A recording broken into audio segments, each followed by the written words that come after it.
Bismillahirrahmanirrahim. Assalamualaikum warahmatullahi wabarakatuh. Akhirnya kita habis PS. Kita lanjut lagi pertemuan data science intensif. Harus kita kejar sih ketertinggalan, tapi ya udahlah. Sebisa mungkin kita, kalau bisa sih gue targetnya itu kita bulan Desember sudah menjadi apa ya? Ya sudah cukup bisa untuk menganalisis data dan membuat sebuah model machine learning. Sudah bisa melakukan data science. Minimal sudah bisa algoritma-algoritma kayak regresi linear, regresi logistik, sama SVM. Minimal 3 itulah. Jadi kalau bisa lebih jauh lagi dari itu. Jadi oke, sekarang gue pengen review lagi tentang Python karena kita menggunakan bahasa Python di sini. Yang baru juga karena ini tercampur ya, yang baru sama member yang baru sama yang lama. Jadi gue pengennya kita gabung aja dulu sekalian ngejar ketertinggalan. Jadi kita review lagi Python. Python itu mudah ya. Dia sintaksnya itu gampang. Kayak ini misalnya print hello world untuk menghasilkan output kata-kata hello world. Ya udah tahu lah ini ya, nggak usah dibahas lagi. Langsung aja variabel. Kalau di Python itu nggak usah pakai semikolon, nggak usah pakai titik koma. Di Python itu langsung aja tulis variabelnya dengan isi variabelnya dan tidak usah mendeklarasikan apa jenis dari data variabel tersebut, tipe datanya. Nggak usah di karena Python dia langsung bisa memahami dia itu apa integer atau apa gitu. Habis itu operasi matematika juga cukup mudah, tulisannya langsung. Misalnya dia punya ada variabel 1 tambah variabel 2, tulisannya kayak gitu, variabel 1 plus variabel 2. Sebelumnya udah deklarasiin. Pengurangan, pembagian juga sama, modulus juga sama. Pakai persen kalau modulus ya, bukan bagi, pakai persen. Modulus itu sisa dari pembagian. Habis itu kalau mau ada pangkat 2, kuadrat, pakai double kali. Double bintang itu representasi untuk operasi kali ya. Dan urutannya itu sangat penting, sama kayak di sini 3 tambah 5 kali 7, 3 tambah 5 kali 7 ini berbeda ya. Kalau di sini 3 tambah 5 kali 7, ini 5 kali 7 kan 35. Ini kayak matematika biasa sih, 5 kali 7 35 tambah 3 38. Sama kayak matematika lah intinya, harus ada dalam kurung kalau ada yang mau diprioritaskan. Terus itu untuk string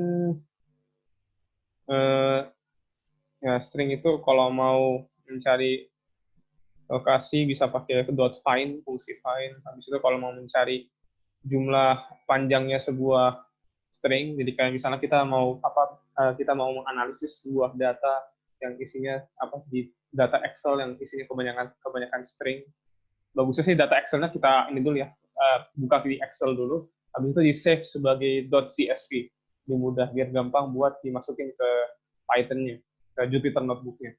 Habis itu baru kita bisa mencoba untuk menganalisis, misalnya ada tipe data ada kolom yang ingin lu cek tipe datanya, atau dalam kolom tersebut ada sebuah data tertentu yang ingin lu bisa cek dia itu seberapa panjang karena dia kayak di kolom Excel-nya atau di kolom CSV-nya itu terlalu panjang dan lu pengen cek kayak ini pakai fungsi len dalam kurung. Ini lu copy aja, atau bisa juga ini lu ganti dengan ya variabel ya, misalnya sebelumnya lu tulis start sama dengan apostrof hello world apostrof. Nah itu berarti tulis aja len dalam kurung ini isinya start kayak gini nama variabelnya start kayak gitu. Dia juga akan menunjukkan. Oke, habis itu ada substring, ini nggak terlalu penting. Lalu ada list, tuple, dictionary, dan set. Oke, list itu sama kayak array. Ya, kalau belajar Java atau C++ ada namanya array, artinya sebuah kumpulan dari sebuah variabel. Dia bisa berupa angka, apapun lah itu variabelnya, dan dia sendiri bisa merupakan sebuah variabel. List itu atau array itu sebuah variabel. Nah, di Python array terbagi jadi 4 sih. Umumnya terbagi sebagai 4. Ada list, ada ada tuples, ada dictionary, ada sets. Perbedaannya itu ada nggak sih tulisannya perbedaannya? Biasanya itu bedanya itu di urutan ya. Kemarin ada di sini, kita coba buka. Nah, kalau list itu sebuah kumpulan dari data yang berurut dan bisa diubah dan membolehkan adanya data yang duplikat. Habis itu tuple itu sebuah koleksi kumpulan dari variabel atau data yang juga berurut tapi bisa diubah dan juga membolehkan adanya data yang duplikat. Sedangkan set merupakan kumpulan dari variabel atau data yang tidak terurut dan tidak bisa diurutkan. Jadi indeks itu maksudnya kayak nomor 1 panggil apa gitu, nomor 2 apa gitu. Karena nggak terurut, jadi kita nggak tahu variabel nomor 1, nomor 2, nomor 3 itu apa gitu. Dan tidak membolehkan adanya duplikat, data duplikat. Kalau dictionary itu kumpulan dari data atau variabel yang tidak terurut namun dapat diubah dan dapat diberikan angka, kayak ini angka kedua walaupun nggak berurutan tapi kayak tetap aja bisa diberikan sebuah kayak penanda bahwa dia itu data kedua, data ketiga atau data keempat, lalu dia tidak membolehkan adanya data yang duplikat. Ketika memilih tipe data, tipe arraynya, tipe mau list, tuple, set atau dictionary, harus penting untuk memahami dia tipe datanya seperti apa gitu. Jadi ketika kita melakukan data eksplorasi, data analisis data, sebelum kita eksplorasi dulu datanya. Seorang data scientist kan ada 5 ya, kalau masih ingat ada 5 tahap yang harus dilakukan. Yang pertama itu kan mengumpulkan data raw atau data baku. Yang kedua itu baru tadi data pre-processing atau pempersiapan data lah, dibersihkan, diapain gitu. Nomor 3 analisis data. Nah, nomor 2 sama 3 ini kadang tukar menukar dan diulang berkali-kali ya. Jadi sebelum lu pre-proses, sebelum lu persiapkan datanya, sama kayak memasak kan, kalau ketika memasak kita harus menyiapkan dulu datanya kan. Ketika memasak ayam, kita harus siapkan dulu ayamnya sama. Dibersihkan dulu ayamnya gitu. Kalau data juga gitu, dipersiapkan dulu datanya, dibersihkan dulu datanya. Dibuat bagaimana rupa dia bisa gampang untuk dianalisis. Dan sebelum kita persiapkan juga perlu kita analisis apa sih yang perlu dibersihkan gitu. Dari data-data tersebut apa yang perlu dibersihkan dari itu data-datanya. Begitu. Jadi ketika melakukan analisis data itu kita juga harus melihat dia apakah ada array di situ atau list atau tuples dan lain sebagainya. Ini list contohnya. Ini fungsi-fungsinya. Ini udah gue share ya di website, jadi tinggal cek aja. Kalau mau di tes silakan mau ngecek sendiri, tinggal buka aja bisa buka di sini atau buka di Kaggle. Kaggle itu tempatnya buat ngejalanin codingan Python. Terserah teks editornya mau apa ya. Nanti kita coba bareng lah. Ini silakan coba-coba. Append itu maksudnya masukin data nomor 4 ke dalam urutan datanya, kumpulan datanya gitu. Contohnya 3, 2, 1 doang, masukin 4, muncul 4 di sini gitu outputnya. Kayak gitu ya, silakan dicoba-coba sendiri bedanya tuples, dictionary, sama set. Dalam kebanyakan kasus operasi list itu bisa berubah ya. Oke. Habis itu ada if jika maka. Nah, di sini ada perbedaan untuk variabel ketika kita memberikan sama dengan itu nggak berarti angka A itu selalu sama dengan 5. Kita cuma menugaskan, kalau di istilah Inggrisnya menugaskan, assign. Kalau istilah yang Indonesia kayaknya lebih cocok itu kayak kita membayangkan A itu sebuah mangkok yang wadah yang kita taruh sebuah isi dari variabel. Jadi variabel itu lu gambarkan aja sebagai cuma wadah. Sedangkan kalau kita emang ingin membuat sebuah pernyataan atau deklarasi di mana variabelnya itu setara dengan sebuah nilai atau angka atau string atau apapun lah, kita harus pakai double sama dengannya. Sehingga kita membuat jika maka, jika 0, ini misalnya kalau misalnya user memberikan angka 0, outputnya ini jika ini ada double jika ya, bisa, padahal kita juga bisa pakai else ya, if else. Jadi jika maka ini, kalau enggak ya gini, pilihan selain ini ya ini. Kalau mau ada pilihan lagi Ya udah tambahin else if, atau di Python kalau di Java kan else if ya, di C++ else if. Di Python disingkat jadi elif. Jadi kayak gitu. Kalau print itu sama dengan ini. Lalu apa lagi? Nih, kalau misalnya ada kondisi jikanya itu lebih dari apa? Dari satu, artinya ya kita kasih n. Kalau di Java kan, kalau di Java dia mungkin n ya, double n. N atau itu untuk kalau misalnya ada dua syarat yang harus dipenuhi, sedangkan kalau cuma satu pakai or aja. Lalu kalau di Python jangan lupa ketika memasukkan sebuah apa, kalau ada dia fungsi, kayak misalnya fungsi if, dia harus berada di dalam fungsi if ya kalau perintahnya. Maka ini jika makanya dan makanya itu harus berada dalam fungsi. Pokoknya instruksi dalam sebuah fungsi pemrograman itu harus ada di dalam, dan kalau di Java dia pakai kurung kayak gini, awal kayak gini, di Python itu pakai titik dua dan harus apa ada spasi salahnya kayak gitu. Oke, lalu ada loop, ada for loop, ada while loop. Perbedaannya for loop itu dipakai untuk pengulangan yang lebih ditentukan, angkanya berapa, berapa kali dia ngulang. Sedangkan while loop itu bisa untuk kondisi yang bisa sampai nggak terbatas. Dia nggak, kalau misalnya lu nggak tahu berapa kali sih dia mau berhenti, dia mau ngulang sampai berhenti ya pakai while. Jadi sekarang while itu lebih fleksibel ya.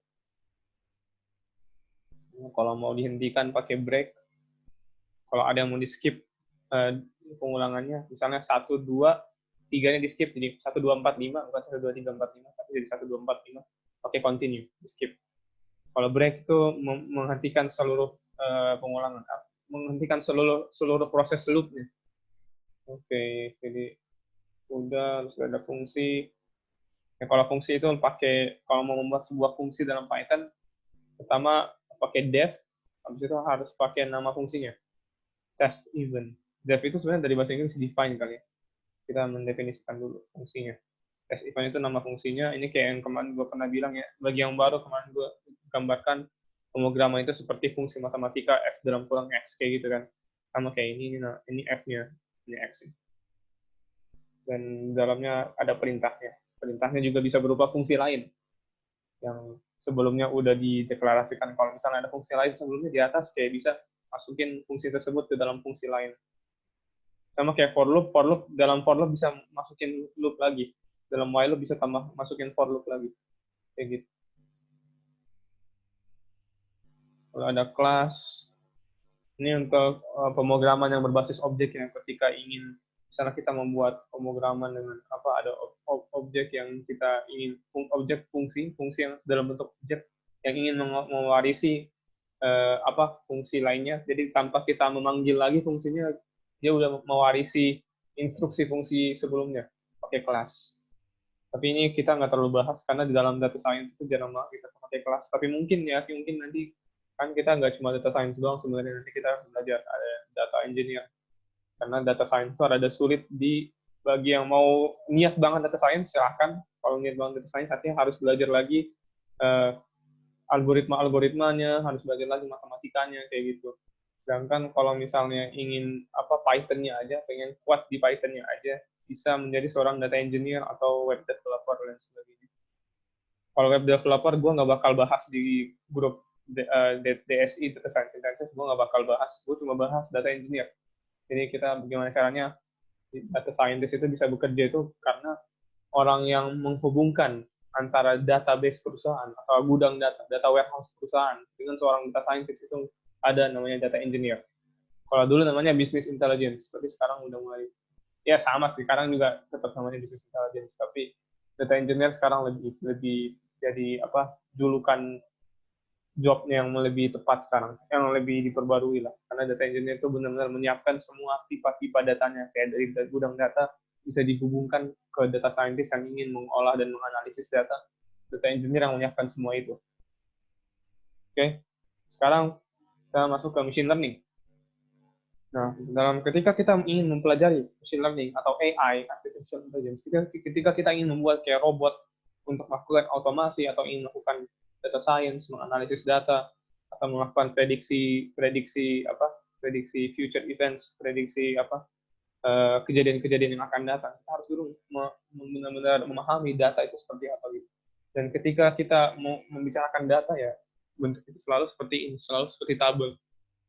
Selalu penggambaran yang paling tepat itu selalu seperti tabel dengan baris dan kolom. Dan maka dari itu kita harus benar-benar bisa apa namanya, yang pelajaran SMA yang kemarin ya diingat-ingat lagi ya, statistikanya semua, statistika dan probabilitasnya perlu diingat-ingat lagi. Dan kalian kan bagi yang maba di sini kan bakal ketemu juga statistika, jadi itu bakal guna banget untuk belajar data science karena emang itu salah satu prinsip yang harus diulangi lagi, dipelajari lagi. Walaupun nggak harus benar-benar jago kayak lu nggak harus dapat 100 di UTS atau UAS statistik, nggak. Yang penting ngerti aja gitu. Maksudnya mean, median. Itu memudahkan kita untuk menganalisis data apa yang perlu diperlukan untuk dibersihkan atau digunakan sebagai apa namanya, sebagai data yang akan kita coba bikinkan robot kayak gitu. Atau apa ya, pokoknya itulah, harus benar-benar memahami data-data itu. Yang tahap 2 ya, data eksplorasi, analisis data dan persiapan data, pre-processing data. Kalau di Python sih, cek ini aja. Mungkin ini gue share di grup sebentar ya. Kalau ingin melakukan fungsi min pakai NumPy, kita harus pakai package atau library NumPy. Lalu misalnya ada sebuah data kecepatan yang tingginya sekian, tinggal panggil aja min. Artinya kita nggak usah ngitung lagi, kita biarkanlah Python yang menghitungkan berapa minnya buat kita. Itu juga dengan median dan modus, tinggal panggil aja fungsinya. Mediannya apa. Ini ketika dapat dataset, langsung aja dan ingin tahu min, median, modusnya. Ada sih cara yang lebih gampang sih, dipakai library Pandas. Langsung kelihatan semua, tapi ya itu. Pokoknya ya itu juga begitu pula dengan standar deviasi. Standar deviasi itu nantinya kita ingin tahu seberapa variatif sih datanya, kayak data itu apakah ada polanya sangat mirip, jadi gampang untuk kita prediksi, atau jangan-jangan pola persebarannya itu memiliki pola tertentu gitu, atau bahkan nggak ada polanya. Jadi kita perlu tahu seberapa berbeda datanya gitu. Variatif nggak datanya kayak gitu. Perlu kita tahu. Lalu juga persentil, mengetahui persentase datanya, pembagian datanya, batas bawah, batas atasnya kayak gitu. Tinggal panggil aja fungsinya, enak banget ya. Perlu memahami lagi distribusi data. Jika ingin mengetahui distribusi, kita kadang harus menggunakan pengen mengambil sampel lah istilahnya. Kayak kalau pengen ngambil sampel, kita pakai fungsi namanya random. Perlu tahu distribusi data itu bentuknya kayak gimana. Ada pakai kayak gini, harus pakai histogram, harus pakai grafik, macam-macam lah. Itu juga perlu untuk kita pelajari. Nah, ini gue kecepatan nggak? Ada yang mau ditanyakan nggak sekali lagi?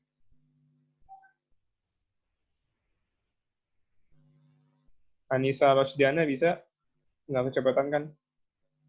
Dia? Gue anggap enggak ya. Jadi itu ya, intinya kita perlu review ulang lagi pelajaran statistikanya. Ntar gue kasih deh link-link belajar statistika dalam satu video kayak gitu. Itu banyak sih di YouTube. Kita cari aja sendiri. Kenapa? Kenapa tadi? Siapa tadi? Salman ya? Apa Rifan? Ya udahlah. Intinya kita harus nge-review ulang lagi statistikanya. Selama kita ingin mengaplikasikan machine learning dan data science, harus kembali lagi ke statistik. Dan salah satu algoritma paling dasar untuk machine, Rifan juga nanti sebar link. Oke, terima kasih. Tolong sebar ya. Kita harus saling sharing ya. Jadi nanti juga gue harapannya bukan cuma gue doang yang akan jadi yang ngajar kalian atau yang sharing. Ini gue lebih enak sebut sharing aja ya. Bukan cuma gue yang sharing, nanti kalian juga gue harap nanti ada penerus-penerus kayak misalnya Andra atau Rifan atau Salman atau dia. Nanti kalau misalnya ada generasi-generasi baru lagi, karena salah satu cara belajar yang paling bagus itu adalah mengajar. Makanya gue buka kelompok ini sebenarnya juga manfaatnya bagi diri gue sendiri. Itu gue ngajarin orang, gue belajar ulang. pemahaman yang lebih komprehensif bisa tercapai gitu. Pemahaman yang lebih mendalam bisa tercapai. Nah, salah satu algoritma paling dasar di machine learning itu adalah regresi linear ya. Regresi linear itu maksudnya itu menarik sebuah garis di antara titik-titik data yang tersebar. Jadi kalau misalnya nih kita ini berarti kita bisa langsung tahu ya kalau misalnya kita menggambarkan sebuah data. Nanti juga kita ini ya, kita belajar cara menggunakan Python dengan matplotlib artinya supaya kita bisa visualisasi data ya. Kan tadi step kelima itu dalam proses inti data science adalah visualisasi data. Dan untuk visualisasinya kita perlu Python library Python yang namanya matplotlib supaya bisa bikin grafik-grafik kayak gini. Biar kita juga bisa tahu persebaran datanya. Nah, ini kan kelihatan persebaran datanya. Ini nggak usah cari standar deviasinya juga udah kelihatan. Ini datanya sangat tersebar, nggak ada polanya, nggak bisa kita prediksi secara langsung. Makanya kita harus tarik garis di tengah-tengah persebaran data tersebut. Dan itulah namanya regresi linear. Menarik sebuah garis yang nggak bengkok di antara ini dengan sebuah kemiringan tertentu. Jadi dalam mengaplikasikan regresi linear ini kita perlu ingat lagi pelajaran SMP SMA yaitu gradien ya, perlu tahu gradiennya berapa gitu. Dan cara mencari gradien kan sama mx plus b kan. Kalau masih ingat cara cari gradien dari dalam mengaplikasikan regresi linear kemarin kita udah bahas sih sebenarnya kita pakai data yang ada di sini, kita coba sendiri, lalu akhirnya bisa untuk menarik garisnya sehingga kita bisa memprediksi ini berikutnya data berikutnya kayak gitu. Jadi Python itu kayak gini. Ini udah segini doang Python untuk menunjukkan regresi linear. Jadi di sini pertama kita harus deklarasi datanya. Datanya ada kayak di statistik ya, langsung tahu datanya kayak gimana. Di sini kita nggak usah melakukan proses pembersihan data langsung karena datanya udah sangat bersih sih, udah kelihatan. Langsung aja kita tinggal aplikasikan algoritma regresi linearnya. Sehingga setelah itu kita harus melakukan deklarasi variabel-variabel tertentu yaitu garis kemiringan atau slope, y-intercept. Intercept itu rumus gradien kan y sama dengan mx plus b. Nah, b itu intercept. Itu r, p, dan ini gue nggak tahu sih r, p apa. Lalu standar error. Tapi ini yang paling penting sih ini sih. Gue juga lupa ini buat apa ya. Nah, di sini dia membuat sebuah fungsi yang namanya myfunc dengan parameter x. Artinya harus ada sebuah variabel x. Dan x itu variabel yang sudah kita definisikan, yaitu merupakan sebuah dataset untuk apa sih? Mobil ya? Mungkinnya mobil dan kecepatannya kalau nggak salah. Ini mobil dan kecepatannya. Usia mobil, ini usia, berarti x itu menunjukkan sebuah representasi data usia mobil tersebut. Dan y itu merupakan kecepatannya, jumlah kecepatannya. Jadi dari sini dia menggunakan dia harus parameter x harus ada ya.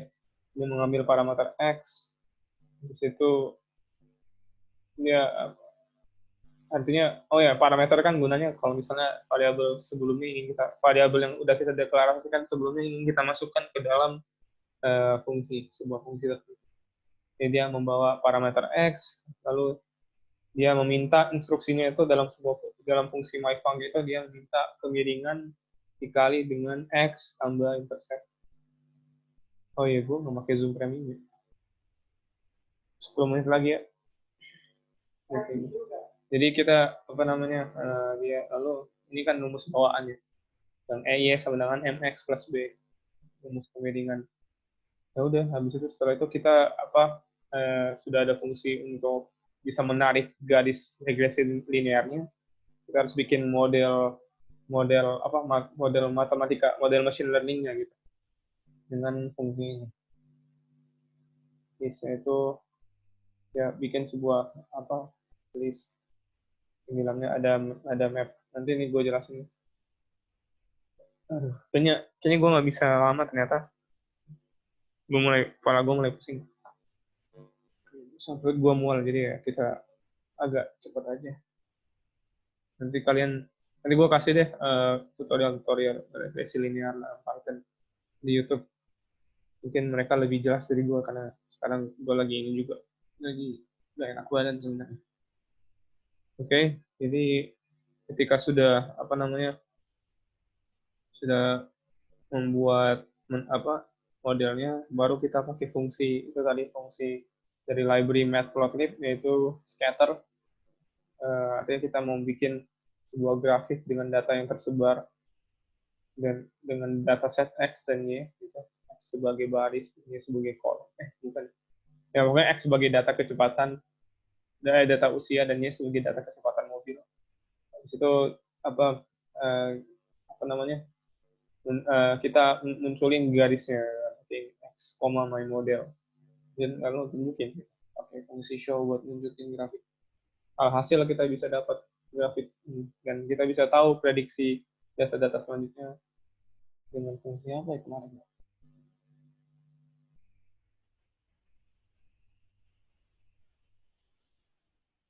Oh ini kita ingin memprediksi fungsinya, kita harus pakai munculin aja gitu kecepatannya. Ya pakai aja.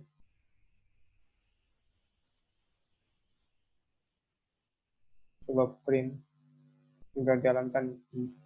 Ini salah satu ini ya, kalau mau nyoba-nyoba codingan Python pakai ini aja. Geometry School, tapi nggak harus juga sih. Oh ini ya, udah muncul ya outputnya, itu berarti ini dia minta data ketika usianya udah 10 tahun. Kalau udah 10 tahun, berarti berapakah kecepatannya? Nah, cara memprediksi kecepatannya pakai ini. Di-outputkan kecepatannya. Jadi setelah kita tarik, bikin garisnya, kan kita nggak usah, ini kan fungsi ini udah ini ya, fungsi sebelumnya. Ini buat munculin data grafik dan garis regresi linearnya. Nah, kita pengen munculin kecepatan prediksi kecepatannya, tulis saja output kecepatan. Kecepatan merupakan fungsi untuk data ini ke 10 usia, kalau 10 tahun gitu. Kalau misalnya usianya 10 tahun, berapa kecepatannya? Cara dia bisa munculin kecepatan itu ya dia bikin kayak itu kotak kayak gini kan dari garisnya. Jadi memprediksi kecepatannya, kalau misalnya dia 10 tahun, kecepatannya 85,5 km per jam. Begitu. Oke, ada yang ingin ditanyakan? Ini bad fit. Nanti gue jelasin lagi ya, fit lagi itu apa. Karena kadang data mesin learning kita itu nggak sesuai, jadi harus itu overfitting sama fitting. Nanti gue jelasin lagi. Gue mulai pusing lagi. Tadi gue pusing, sekarang udah enakan, mulai pusing lagi, jadi kayak ya nanti lagi lah, mungkin pertemuan besok baru gue jelasin. Ada yang mau ditanyakan nggak?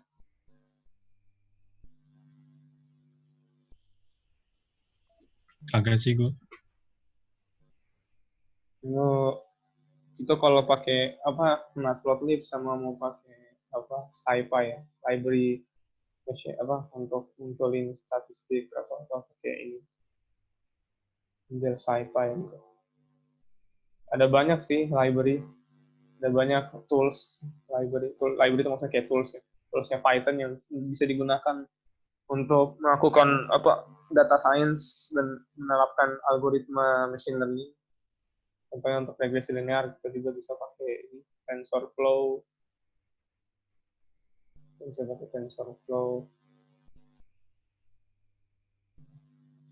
mana sih codingannya?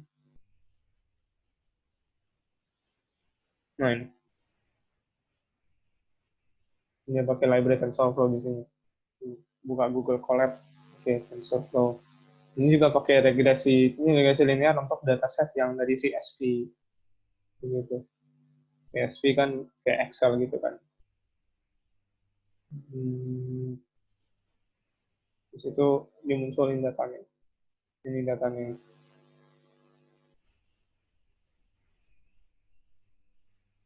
Mungkin ini untuk pertemuan besok aja.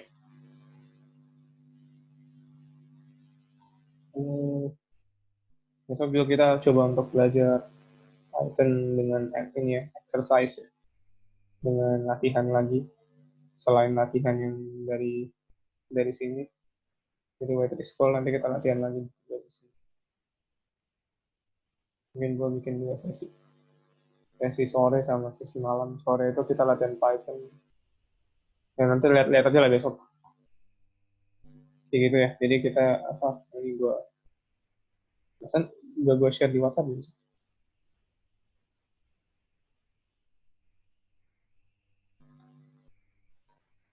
Nah itu dia. Silakan kalian ini ya, jangan mau gue suapin mulu ya. Kalian juga harus coba untuk belajar sendiri. Karena nanti ketika sudah menjadi seorang data scientist, kalian juga harus bisa untuk mencari tahu sendiri gimana sih cara untuk mencari solusi dari sebuah masalah data gitu. Kalian perlu bisa googling sendiri gitu, belajar lagi sendiri, baca-baca. Tapi ya itu komunitas kita bikin komunitas ini juga terbuka biar bisa saling nanya gitu. Kalau misalnya ada ada pertanyaan seputar, aduh, ini gue punya data gini-gini, gimana caranya ya buat analisis? Tinggal share aja ke grup. Nanti ya misalnya kita berapa bulan lagi gitu, setelah kita sudah lebih mahir dalam data science, atau bahkan ada yang udah keterima untuk magang sebagai data science, atau bahkan udah ada yang diterima bekerja sebagai data scientist. Nah itu bisa langsung kalau misalnya bingung dengan datanya, silahkan share di grup aja. Kita sama-sama untuk saling mencari tahu caranya buat cari jawaban. Jadi ya itu harus saling inisiatif. Pengen nanya kalau data-data tersebut bersih itu kayak gimana sih bang? Data itu tersebut bersih ketika lu, makanya itu perlu bisa lihat ini sih, bisa untuk analisis data, untuk tahu datanya keperluannya apa gitu. Ketika misalnya kita bikin legacy linear, misalnya kayak tadi kita bikin ini kan ini datanya udah bersih karena yang kita butuhkan cuma kecepatan dan ini. Kalau misalnya ada kolom lagi, misalnya kolom Z yang isinya belum muncul.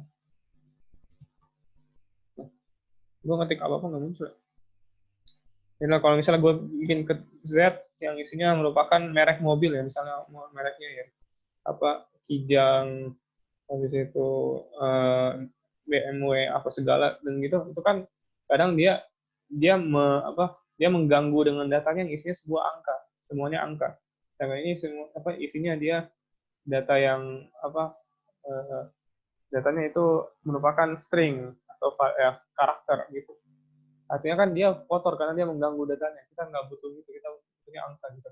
Atau misalnya ini ingin kita bikin sebagai angka, kita representasikan sebagai angka. Artinya Z-nya nggak usah dihilangkan, bikin aja Z-nya sebagai representasinya angka. Kayak misalnya Kijang itu pakai angka 1, BMW pakai 2, dan sebagainya. Kayak gitu. Jadi harus emang yang nentuin bersih datanya sebenarnya kita sendiri juga.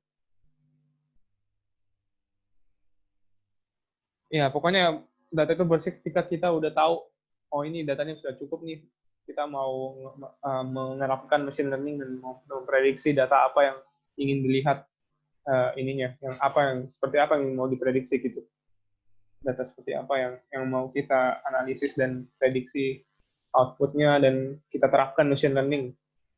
Ini kayak gitu, perlu normalisasi, perlu pembersihan supaya datanya cocok dan nggak ada error kayak gitu, biar nggak ada error, makanya harus dibersihkan.